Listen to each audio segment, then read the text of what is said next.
Yes, sir. I grew up with all the wonderful Spider-Man and all your characters in the 60s. And the one thing that appealed to me as a kid and a teenager was Peter Parker had the same problems I had as a teenager. Did you realize at the time you were sort of dispensing therapy?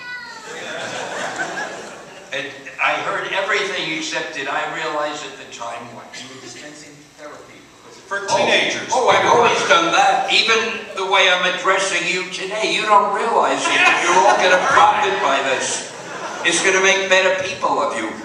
No, all I wanted to do with Peter Parker, I've always hated teenage sidekicks, and I was having an argument with our publisher, and he said, teenagers can only be sidekicks. Every character ought to have a teenage sidekick, because teenagers read the books and they like to read about a character like themselves and on and on.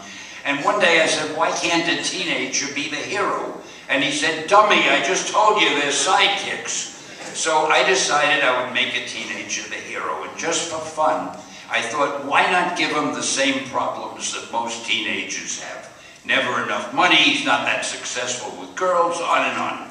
And I don't know if you've heard this story before. I've told it quite often at different places, but I went back to my publisher and I said, look, I want to do this story about a teenager who's got a lot of problems, and I want to call him Spider-Man, because I had gotten that idea. Well, my publisher looked at me like I was from another planet. He said, dummy, haven't I told you a teenager can only be a sidekick? A hero cannot have all those problems. I mean, don't you know what a superhero is?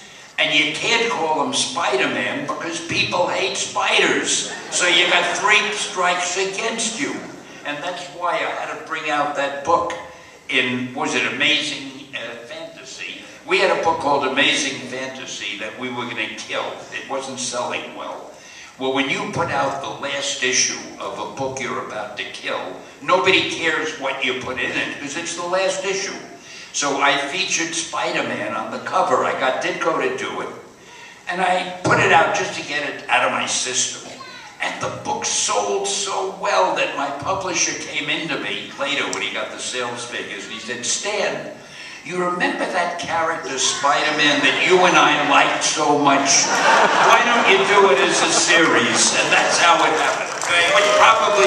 It probably didn't answer your question, but it reminded me of the series. That's a great story. Mr. Lee, will you ever bring back your show, Who Wants to Be a Superhero?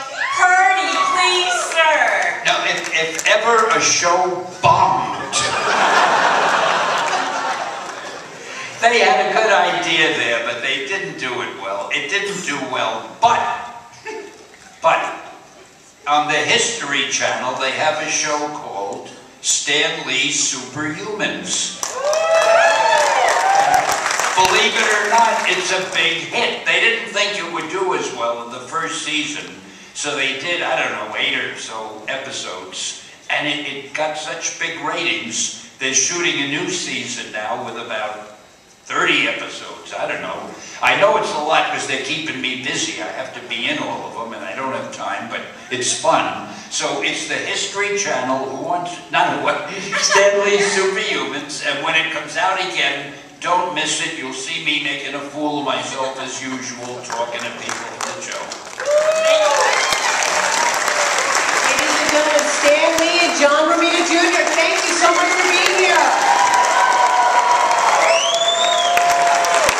I'm just getting started.